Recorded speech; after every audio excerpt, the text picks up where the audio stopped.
할렐루야. 명절 연휴 끝자락이 아니라 우리에게는 거룩한 하나님의 날, 이 주일을 지키고자 주님 앞에 예배하는 여러분이 복된 사람인 줄 믿습니다. 어느 도시의 빌딩에 5층에 개척교회가 들어섭니다. 그리고 그 밑에 4층에는 개척 점집이 들어섭니다. 한 2년쯤 지난 후에 4층에 있는 이 점집 무당이 이제 점집을 접으면서 그러면서 5층에 있는 목사님에게 소송을 걸었어요. 그 소송 내용 때문에 두 사람이 마주하게 됩니다. 이 무당이 주장을 합니다. 저 목사 때문에 내가 망했다. 저 목사가 매일 새벽마다 나 망하라고 기도해서 내가 하도 안 돼서 올라가서 새벽에 어떻게 기도하나 몇 번이나 들었는데 나 망하라고 기도하는 거 내가 몇 번이나 들었다. 그러면서 내가 망한 것은 저 목사 때문이니 그러니 나에게 피해를 보상을 하라고 말합니다. 이제 목사님도 거기에 이제 변론을 하지요. 무슨 소리냐? 내가 기도한다고 그래서 당신이 망한다니 그게 말이 되냐? 말 같은 소리를 하라. 나는 도저히 피해 보상을 할 책임이 없다. 이렇게 옥신각신합니다. 누구의 믿음이 더 진실한 믿음일까요? 우리는 새벽에도 자주 매주에 기도합니다. 하나님의 예수 그리스도의 보혈이 우리 교회로부터 강같이 흘러서 탐방동, 용문동 이 일대에 우상이 떠나가고 이단이 사라지고 어둠의 영들은 다 도망가고 오직 복음이 왕성하게 해달라고 기도하는데, 여러분 제가 어느 날 보이지 않으면 이단이 저 고소해서 그래서 법정에 간 걸로 생각하시면 되겠습니다. 오늘 본문에 보니까요, 이 나아만을 소개하고 있습니다. 나아만이라고 하는 사람은 이스라엘 사람이 아니고 아람의 군대 총사령관이고 왕으로부터 절대적인 신뢰를 받는 사람이었습니다. 북이스라엘과 아람은 국경을 마주하고 있는데 아람이 이스라엘보다 강할 때도 있고 이스라엘이 강할 때도 있습니다. 되게 이 지금의 상황은 아람이 훨씬 강합니다. 왜냐하면 나아만이라고 하는 용사, 위대한 장군이 버티고 있었기 때문에 아람이 훨씬 더 강했습니다. 이 모든 것을 가진 사람, 왕만 아니었지 왕 다음으로 모든 부와 명예와 실력과 능력과 재산과 다 가졌는데 이 나아만이라고 하는 사람에게 치명적인 약점이 있습니다. 그 약점이 바로 나병 환자였다는 거예요. 극심한 피부병으로 인해서 늘 괴롭고 힘들었습니다. 이 한 사람이 오늘 5장 전체에 걸쳐서 주인공 같은 역할을 하고 있습니다. 성경에서 이렇게 한 장 전체에 그 한 사람에 대한 중심적인 기록으로 할애를 하는 경우는 극히 드뭅니다. 성경의 위대한 인물들을 제외하고는 그 이방인 한 사람의 한 장 전체를 기록하는 경우는 나만 외에는 없습니다. 그런데 이렇게 그 한 사람에게 많은 성경의 분량을 할애를 한다는 것은 그를 통한 특별한 의미가 있고 하나님의 메시지가 있다는 것을 우리는 이해해야 할 것입니다. 그런 나아만에게 어느 날 기쁜 소식이 찾아옵니다. 그가 이전에 이스라엘에서 한 어린 여자아이 소녀를 포로로 잡아와서 그 가정에 아내에게 주어서 아내의 개인 노예로 삼습니다. 그런데 그 이스라엘 노예 소녀가 아내에게 말하기를 우리 주인 나아만이 이스라엘에 선지자가 있는데 그 앞에 가면 저 문둥병이 나을 수 있다는 말을 합니다. 그리고 아내는 그 말을 나아만에게 했고 나아만은 다시 그 말을 자기의 왕에게 고하는 것입니다. 4절 5절 보니까 나아만이 들어가서 그의 주인께 아뢰어 이르되 이스라엘 땅에서 온 소녀의 말이 이러이러하더이다 하니 아람 왕이 이르되 갈지어다 이제 내가 이스라엘 왕에게 글을 보내리라 하더라. 나아만이 곧 떠날새 은 10달란트, 금 6,000개, 의복 10벌을 가지고 갑니다. 자, 나아만의 아내가 한낱 노예 여자아이의 말을 듣고 기뻐서 남편에게 말합니다. 그러니까 저 노예 여자아이와 그래도 신뢰 관계가 어느 정도 형성이 되어 있지요. 남편과 아내도 서로 대화가 있는 가정이고, 아내도 남편의 저 나병에 대해서 안타까운 마음을 가지고 있다는 것을 알 수 있습니다. 또 한 가지는 나아만은 그래도 노예의 말이니까 무시할 법도 한데 그 말을 그대로 신뢰하고 왕에게까지 고하고, 왕은 흔쾌히 빨리 가라고, 그러면 병 고칠 수 있으니 빨리 가라면서 친서도 써주고 큰 선물도 보냅니다. 제가 어제 그저께 시세로 은 시세를 확인해 보니까요, 은 10달란트, 한 달란트가 34kg입니다. 해보니까 3억 9,100만 원어치예요. 그리고 금 600세겔은 63억 9,100만 원. 의복 10벌, 이것은 오늘날 최고의 명품 양복으로 쫙 가져갔다는 거예요. 그러니까 금액으로 치면 오늘날로도 약 70억 원 정도에 해당이 됩니다. 이것을 가지고 이스라엘 왕에게로 먼저 갑니다. 6절 7절 보니까 이스라엘 왕이 그 글을 전하니 일러스되 내가 내 신하 나아만을 당신에게 보내오니 이 글이 당신에게 이르거든 당신은 그의 나병을 고쳐주소서 하였더라. 이스라엘 왕이 그 글을 읽고 자기 옷을 찢으면서 이르되 내가 사람을 죽이고 살리는 하나님이냐? 그가 어찌 사람을 내게로 보내서 나병을 고치라고 하느냐? 자, 신하들아, 저 아람 왕이 전쟁을 할 구실, 명분을 찾는 줄 우리는 알아야 된다, 이렇게 말하지요. 전력 차이가 나는 상황입니다. 저 아람 왕이 전쟁의 명분을 삼으려고 이렇게 했구나 하면서 이스라엘 왕이 두려워하고 슬퍼하고 옷을 찢습니다. 옷을 찢는다는 것은 감정이 가장 극한 상황에 갔음을 뜻하는 거지요. 상황을 정확하게 파악하지도 못합니다. 오히려 저 아람과 평화를 맺을 수 있는 기회였음에도 그는 파악하지 못하고 전쟁하면 우리는 반드시 진다, 열등의식, 패배의식에 사로잡힙니다. 분노도 조절할지 모르고 옷을 찢습니다. 이상하지요? 아람은 한낱 노예 소녀의 말을 듣고 이스라엘의 선지자에게로 가면 병 난다는 신뢰를, 믿음을 가지고 남의 나라까지 찾아오는데, 그런 선지자를 보유하고 있는 이스라엘은 선지자는 생각하지도 못하고 두려움에 떨고 있습니다. 8절 말씀을 보니까요, 하나님의 사람 엘리사가 이스라엘 왕이 자기 옷을 찢었다 함을 듣고 왕에게 보내 이르되 왕이 어찌하여 옷을 찢었나이까? 그 사람을 내게로 오게 하소서. 그가 이스라엘 중에 선지자가 있는 줄 알리이다. 엘리사가 들은 소식은 왕이 옷을 찢고 그리고 초상집 분위기가 된 왕궁과 나라의 상황입니다. 야곱도 요셉이 죽은 줄 알고 옷을 찢었어요.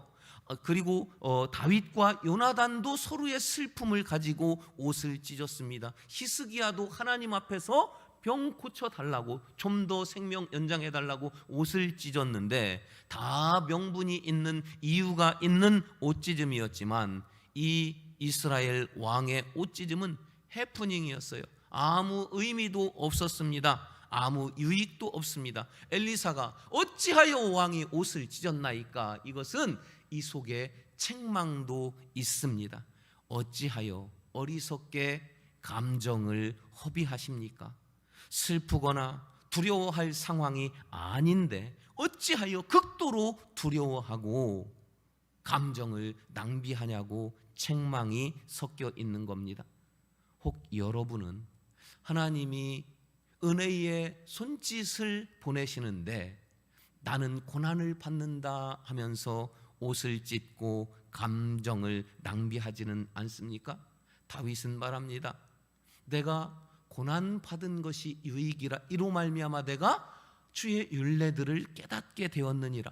예수님도 말씀하십니다. 내가 떠나는 것이 너희에게 유익이라. 그래야 보혜사 성령이 임하신다.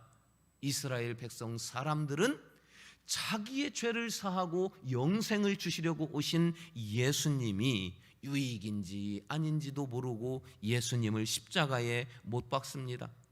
무엇이 유익인지, 무엇이 손해인지, 무엇이 진리인지, 무엇이 이단인지조차 구별하지 못하면 축복이 고난의 옷을 입고 찾아와도 슬퍼하고 좌절하고 낙심하게 됩니다.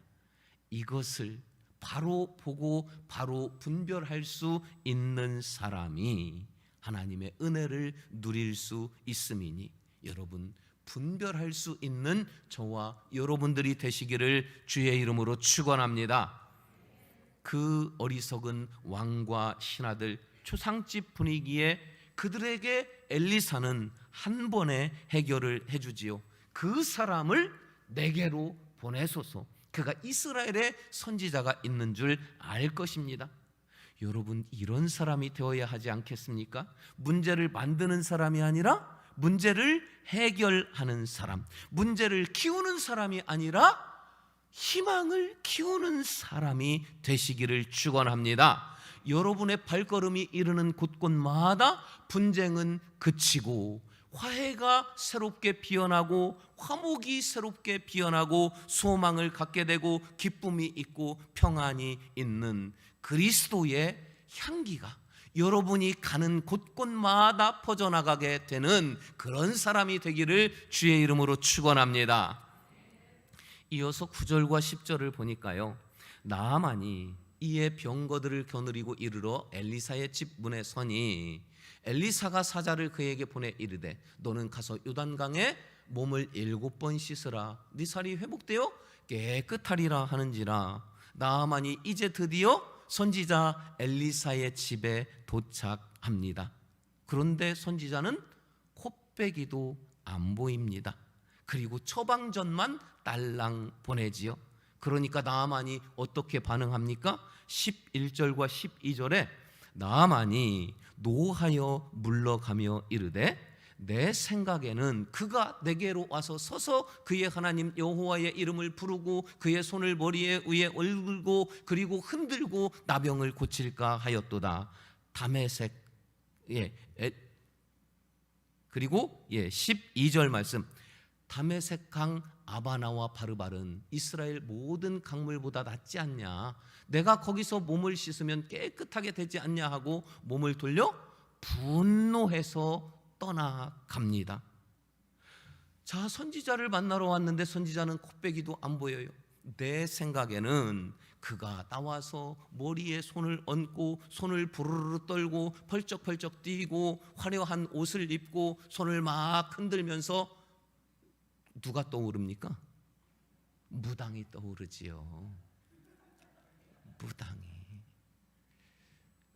무당들은 자기를 드러냅니다. 내가 화려하고 내가 요란하고 내가 영빨이 있고 내가 능력이 있고 내가 만지면 낫고 내가 해주는 처방전을 통해야지 되고, 그러면서 자기를 드러냅니다. 오늘 엘리사의 모습은 어떻습니까? 안 드러내요. 자기는 드러내지 않고 하나님의 말씀만을 전합니다. 그런데 이 나아만은 화가 나요. 대접이 시원찮다. 내게 와서 머리를 조아려야 할 자가 조아리지 않는다. 처방전이 내 생각과 다르다. 내 생각은 저런 무당 쪽인데 도대체 그는 내 생각과 다르다.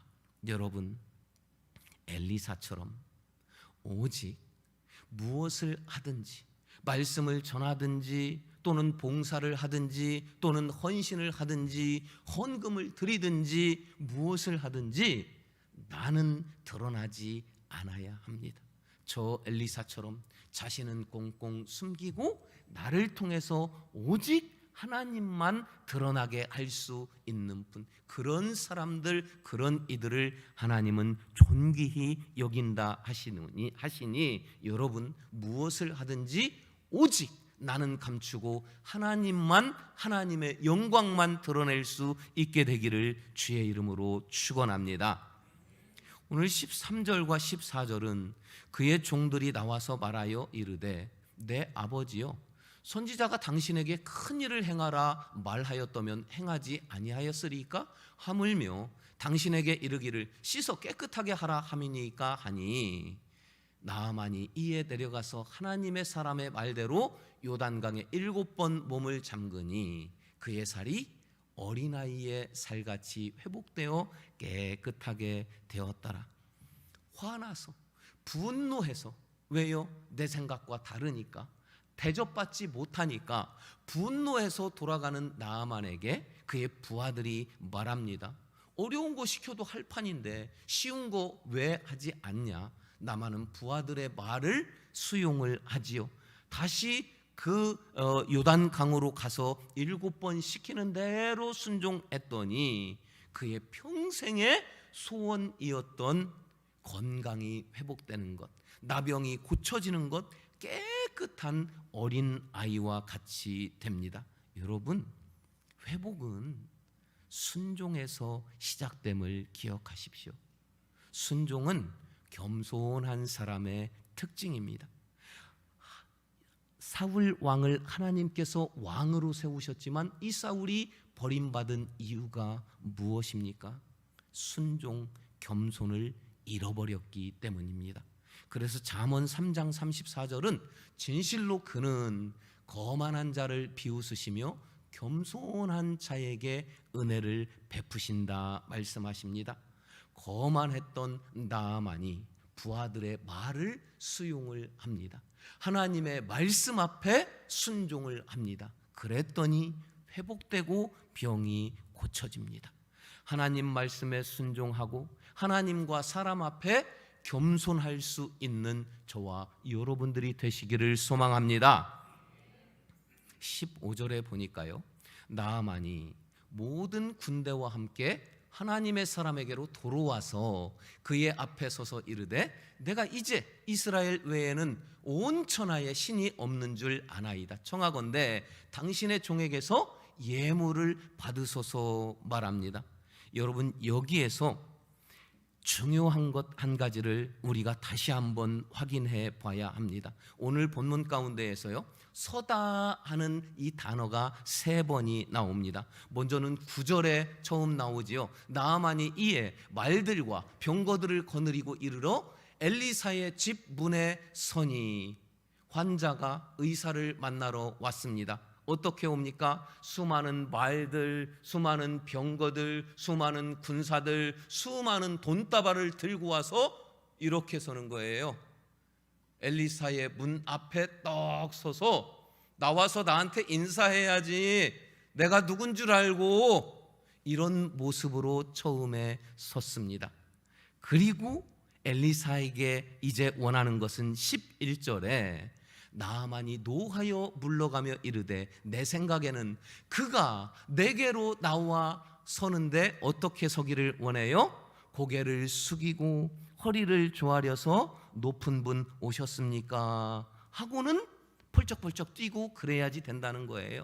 그런데 그가 15절에서 어떻게 바뀝니까? 나아만이 모든 군대와 함께 하나님의 사람에게로 돌아와서 그의 앞에 서서 이르되 내가 이제야 이스라엘 외에는 온 천하에 신이 없는 줄 아나이다. 청하건대 당신의 종에게서 예물을 받으소서. 바뀌었지요. 이것이 아니라 자기가 고개를 숙이고 허리를 조아려서 나는 당신의 종입니다, 나에게서 이 감사의 예물을 받으소서. 여러분은 지금 어떤 마음으로 교회에 나오셨습니까? 여러분, 하나님 앞에 어떤 모습으로 서 있습니까? 은혜를 사모하며 겸손함으로 고개를 숙이는 그 모습입니까? 아니면 거만했던 나만의 모습이 혹 나에게 조금이라도 있습니까? 내가 이 명절 놀러 가려고 그랬는데 내가 그거 포기하고 교회에 왔거든. 이 정도면 좀 믿음 있는 거 아닌가? 좀 알아줘야 되는 것 아닌가? 하나님의 말씀 앞에 철저히 고개 숙이고 허리를 굽힌 저 나만처럼 이 시간에 우리의 남아있는 작은 고민까지도 다 거두어 가시기를 주의 이름으로 간절히 소망합니다. 나만에게 임하셨던 예수 그리스도의 그 겸손함이 오늘 여러분 모두에게 임하시기를 주의 이름으로 축원합니다. 17절 말씀 보니까요, 나만이 이르되 그러면 청하건대 노새 2마리의 실을 흙을 당신의 종에게 주소서. 이제부터는 종이 번제물과 다른 희생 제사를 여호와 외 다른 신에게는 드리지 않고 다만 여호와께만 드리겠나이다. 자, 나만이 이게 무슨 말이냐면요, 멋진 계획을 엘리사 선지자에게 말하는 겁니다. 우리나라에는 아람에는 한 번 신당을 만들면 거기에 우리의 뜻에 따라서 부유하게 하는 신을 불러서 제사하고, 잘 사는 물질의 신을 불러서 제사하고, 자녀를 많이 낳는 다산의 신을 불러서 제사하고, 전쟁의 신을 불러서 제사하고, 이 신 저 신 짬뽕으로 다 하는데, 이제 내가 확실히 알았습니다. 오직 하나님만을 위한, 오직 참신이신 하나님만을 위한 제단을 만들고 내가 오직 하나님만 그곳에서 제사하려는데, 이스라엘 이 하나님 계신 이 흙을 내가 가지고 가서 벽돌 만들어서 제단을 만들겠다는 선한 멋진 고백입니다.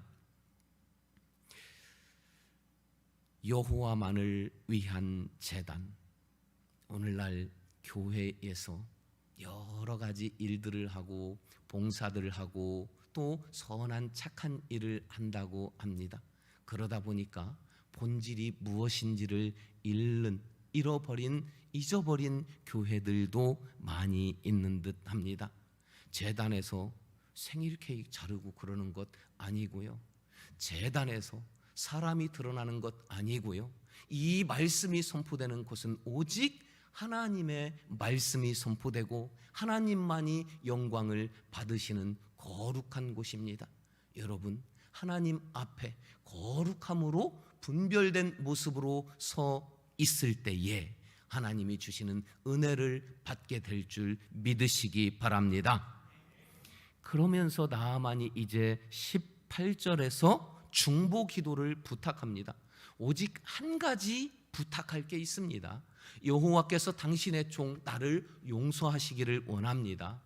내 주인께서 림몬 신당에 들어가 거기서 경배하며 그가 내 손을 의지하심에 내가 림몬 신당에서 함께 몸을 굽히오니, 내가 림몬 신당에서 몸을 굽힐 때 여호와께서 이 일에 대하여 당신의 종 나를 용서하시기를 원합니다. 이런 부탁이었습니다. 아람은 모든 신들이 짬뽕이고 특히 림몬 신을 섬기는데 왕이 몸이 온전치 않으니 자기가 가장 총애하는 그 나아만과 함께 나아만이 부축해서 제단에 들어간대요. 그리고 그 왕이 그 림몬 신에게 절할 때 왕을 부축한 나도 함께 절을 한대요. 그런데 나아만은 안다는 겁니다. 나는 오직 하나님께만 절하고 나는 오직 하나님만 신뢰합니다. 그런데 어쩔 수 없이 내가 림몬 신에게 절하는 것, 하나님이 그것 좀 이해를 해달라는 거예요. 그래서 나를 위해서 당신 엘리사 선지자가 기도를 해달라는 겁니다. 혹시 여러분 명절 지내면서 어쩔 수 없이 가정의 평화를 위해서 부득이 제사상에 절하신 분들 계십니까? 나는 아닙니다 하나님, 그런데 어쩔 수 없이 절하니까 하나님 이해 좀 해주세요. 19절에 그런 엘리사가 말하지요. 너는 평안히 가라 하니라. 그가 엘리사를 떠나 조금 가니라. 나아만이 나는 정말 하나님만 의지하고 나는 이제 진짜 하나님만이 참 신인 줄을 깨달았습니다. 그러나 나의 삶 전체를 부정할 수는 없습니다. 내가 저 아람에서 제2인자요 군대 장관이요 왕의 총애를 받고 있고 부와 명예와 모든 것을 가졌는데 모든 것을 이루고 살아온 나의 삶을 당장 내가 거부하고 단절할 수는 없는 것, 그런 나를 좀 이해해달라고 말하지요. 그런 그에게 하나님은 평안히 가라고 말씀하시지요. 혹 여러분 끊어야 할 것 아직 끊지 못한 세상 습관 있습니까? 아직 다 정리하지 못한 세상에서의 부귀영화들 있습니까? 여전히 나의 믿음의 양심과 충돌하고 있는 것 있습니까? 그런데 하나님 내 마음 아시죠? 하면서 여전히 타협하며 지내는 양다리 걸친 것 있습니까? 하나님은 얼마나 신실하신지, 그래도 내가 네 편이다, 마음 너무 아파하지 말고 평안하라고 말씀하십니다. 그래서 나만은 평안히 자기의 나라로 돌아갑니다. 나만이 그 후에 어떻게 살았을까요? 계속해서 림문신에 절하고 계속해서 자기의 부귀영화, 위치, 지위 다 누리면서 하나님 내 마음은 아니에요, 그런데 나는 겉으로는 어쩔 수 없어요, 그러면서 살았을까요? 얼마나 괴롭게 살았을까요? 오늘 열왕기하 6장에서는 나아만이 어떻게 살았는지를 보여주는데 나아만의 이름은 다시는 성경에 등장하지 않습니다. 6장 8절과 9절을 다 같이 읽으십니다. 그때에 아람 왕이 이스라엘과 더불어 싸우며 그의 신복들과 의논하여 이르기를 우리가 아무데 진을 치리라 하였더니 하나님의 사람이 이스라엘 왕에게 보내 이르되 왕은 삼과 아무 곳으로 지나가지 마소서, 아람 사람이 그곳으로 나오나이다 이르는지라. 그대로 띄워주시고요. 이스라엘과 아람 간에 여전히 전쟁이 계속 지속됩니다. 지금도 전시 상황이에요. 그런데 9절에 보니까 하나님의 사람이 등장합니다. 하나님의 사람이 누굽니까? 엘리사였어요. 이스라엘의 그 왕도 나옵니다. 다시 8절로 돌아갑니다. 이 아람 왕도 등장합니다. 아람 왕이 전쟁을 누구들과 상의합니까? 신복들과 상의합니다.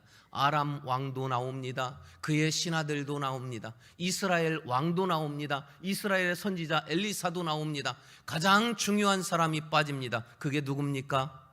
나아만입니다.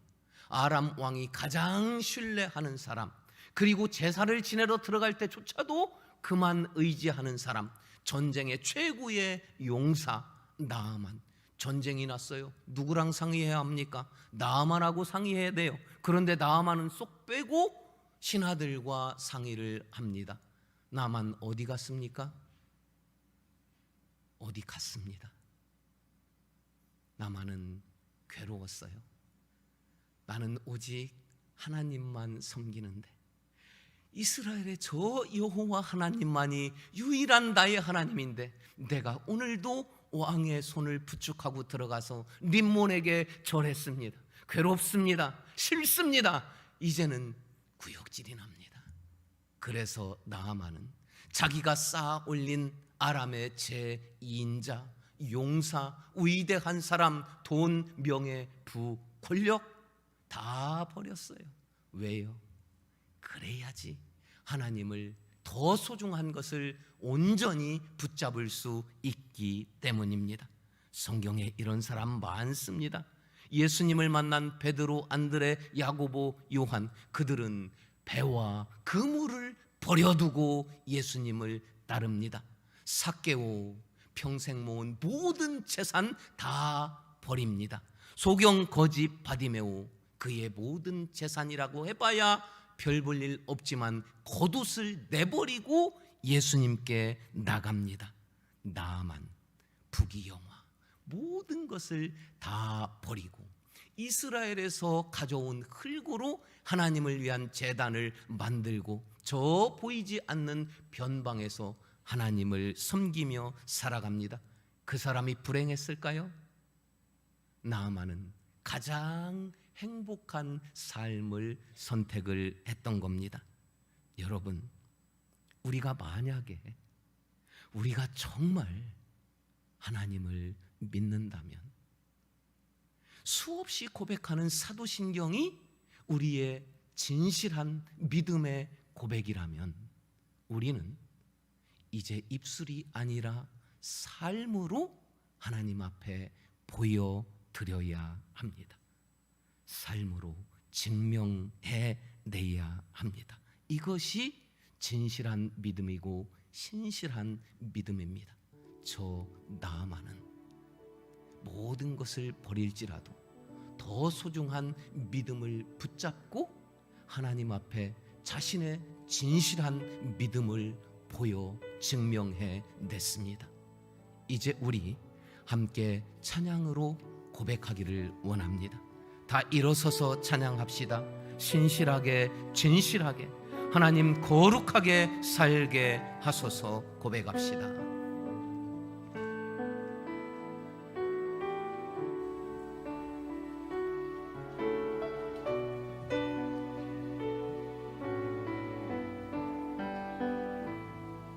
신실하게 진실하게 진실하게 진실하게 거룩하게 살게 하소서. 진실하게 진실하게 거룩하게 살게 하소서. 하나님 나의 마음 만져주소서. 하나님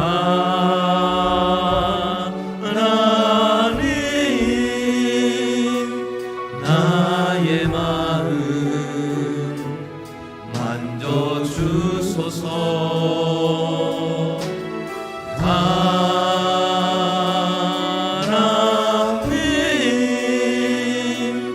나의 영혼 새롭게 하소서. 신실하게 진실하게 진실하게 진실하게 거룩하게 살게 하소서. 진실하게 진실하게 거룩하게 살게 하소서. 하나님 나의 마음 만져주소서.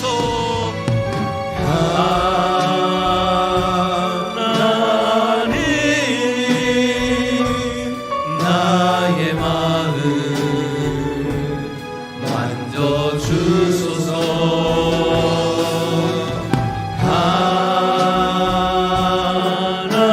하나님 나의 영혼 새롭게 하나님 나의 기도 들어주소서. 하나님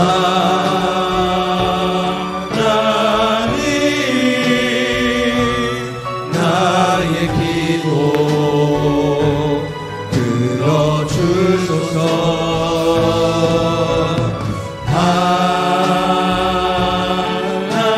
하나님 주의 길로 인도하소서. 사랑하는 여러분, 우리가 수백 번 수천 번 고백할지라도 하나님께서는 우리가 삶으로 보여주기를 원하십니다. 저 나만처럼 정말로 진실한 나의 삶이 되기를, 진실한 믿음의 고백을 증거로 이제 하나님 앞에 보일 수 있도록 이런 믿음 더하여 주시옵시고 이런 삶으로 나를 인도해 달라고 말씀 붙잡고 우리 주여 세 번 부르고 함께 기도하십니다. 주여 주여 주여. 은혜로우신 아버지 하나님 감사합니다. 주여 이 언약 연약하고 부족한 나를 아버지 하나님 그래도 하나님 내 편이라고 아버지 하나님 평강 주심을 감사합니다. 이제 아버지 하나님 나의 믿음의 고백이 입술을 넘기를 원합니다. 삶의 고백이 되기를 원합니다. 주여 버릴 것을 버리게 하여 주시옵소서. 주여 놓을 것을 놓게 하여 주시옵소서. 주여 이제는 굳건히 잡아야 할 아버지 정작 중요한 것 하나님 하늘의 신령한 것을 붙잡게 하여 주시옵소서. 이제는 삶으로 보이기를 원합니다. 삶으로 증명하기를 원합니다. 아버지 신실하고 진실한 믿음을 더하여 주시옵시고 내 삶을 인도하여 주시옵시사. 아버지 삶으로 증거하는 증명하는 날을 받아 주시옵소서. 하나님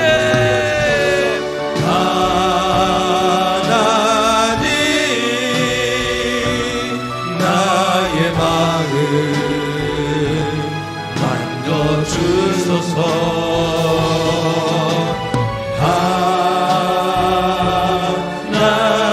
하나님께 두 손 높여서 나의 영혼 새롭게 하나님 하소서. 나의 마음 만져주소서.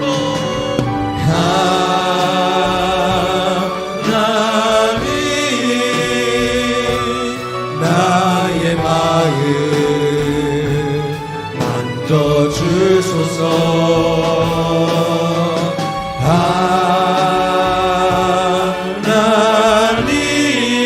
하나님 나의 영혼 새롭게 하소서.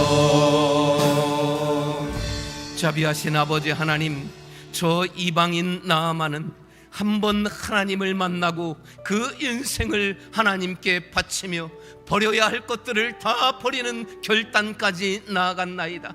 하나님 아직도 붙잡고 있는 너무 많은 것들 아버지 그 나의 모습들이 부끄러워 견딜 수 없나이다. 주여 놓을 것을 놓게 하시고 이제 이 빈손으로 굳게 붙잡아야 할 것을 잡을 수 있는 믿음 있는 사람, 지혜로운 사람, 하나님이 기뻐하시는 참 믿음의 사람 될 수 있도록 우리 가운데 함께하여 주시옵소서. 이제 내 삶으로 내 믿음의 고백을 올려드릴 수 있는 신실하고 진실한 하나님의 자녀 되게 하여 주시옵소서. 지금은 우리 구주 예수 그리스도의 은혜와 하나님 아버지의 영원하신 사랑하심과 성령의 감화 감동 인도 역사하여 주심이 믿음의 고백을 삶으로 올려드리기로 결단하고 삶의 자리로 나아가는 이곳에 있는 모든 주의 자녀들 머리 위에 이들의 결단의 증거가 되는 삶의 자리 위에 가정 위에 일터 위에 지금부터 영원토록 함께 하시기를 간절히 축원하옵나이다. 아멘.